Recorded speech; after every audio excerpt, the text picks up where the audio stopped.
Good morning, Thursday, June 29th. Let's get a daily vibe going.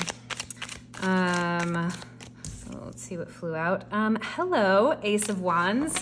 New relationships, new passion projects, creativity, vitality coming at ya. Feeling fiery, feeling sexy, feeling creative. Yes, Thursday, June 29th. I'm excited. Let's get a daily read going. Tarot got excited too. Ooh, the Emperor. There's nothing we can't do today with the Ace of Wands and the Emperor. Also, could be hot. Could be a steamy day. Okay, doing a daily vibe reading every day through June. Thanks so much for joining me. We're almost at the end of June, so I'm gonna see about continuing or not here at the end of the month. If you want to weigh in, if you've enjoyed it, if you hate it, let me know. And we'll see. We'll see what happens in the next few days. But thanks so much for being here. Let's see what we've got going on today. King of Swords, Three of Swords, and the Two of Cups. All right. So starting with the King of Swords, logical, rational, above the clouds, above the fray, can see the full picture, knows his way through, not always so connected to our emotions or our heart, very airy sort of fellow, extremely communicative, knows all the right words, sitting on this throne. Sometimes the King of Swords can be a little like, what's the word I'm looking for? Can come across as like arrogant or condescending, right? There's this, like, think of an engineer.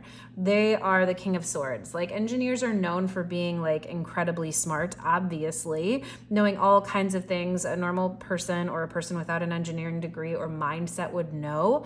How to do, how to make, how to create, how to see. They have a vision, right? They can create whole buildings and whole cities and whole structures, but not always clued into like the social aspect of life. Not always clued into like social cues, or relationships can be hard for engineers sometimes. These are massive generalizations. So if you are an engineer watching this, I love an engineer, dated an engineer for a long, long time. No sass towards engineers. I'm just pointing out that sometimes when we are incredibly well suited to one element, to one strength, it's not always well balanced in the other areas. So for whatever reason, I'm talking about that with the King of Swords today. We could be feeling exceptionally clear, calm, in control of our vision, excited about executing a certain plan, ready to like talk about it to all of our friends and communicate it.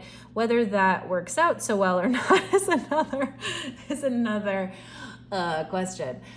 I feel this way in a particular area of life these days. So I have another little job here, and at my work recently, I've been like, guys, here's the plan. It's very clear what we have to do. And other people don't see it that way. It might seem a little heartless to some people. What I think is going to be very effective, very clear, very straightforward, isn't the most popular plan to my team, some of whom don't consider it very kind or considerate to some of the other team members. I love all of my team members, but I think that there's a certain way that things could go where it could be more efficient for everyone. So that's exactly King of Swords energy. Higher vision, clear-cut answers, very direct, very sure, but not always inclusive of a very emotional response, right? So we've got that energy going on today, but a master of communication, a master of higher vision, and a master of like the way things work, and holding space for other people for the same.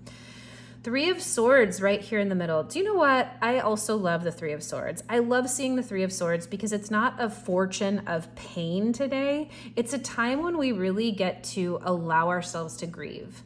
When the Three of Swords comes up, it's often speaking to a time when we already feel grief, but it might be hidden or we might be hiding it away. The Three of Swords really invites our grief to the forefront. It says wherever you can bring the wound forward, it can heal. This is a heart here stabbed three ways, but it's in the elements, right? There's no Band-Aid on this. We're really just seeing it raw, and it's in the rain. It's in this like washing of spirit here. It's being cleansed. It's being seen.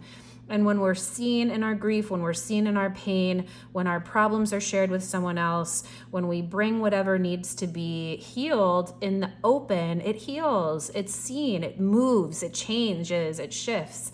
So this isn't portending pretending. This isn't foretelling that like something so bad is going to happen today. That's not what happens when we see the Three of Swords. When we see the Three of Swords, it's a time to really honor our feelings. And it's a time to say the best and the most advantageous way forward is by bringing your pain as a gift to the moment. So if you are feeling emotions here, let them run free, my friends.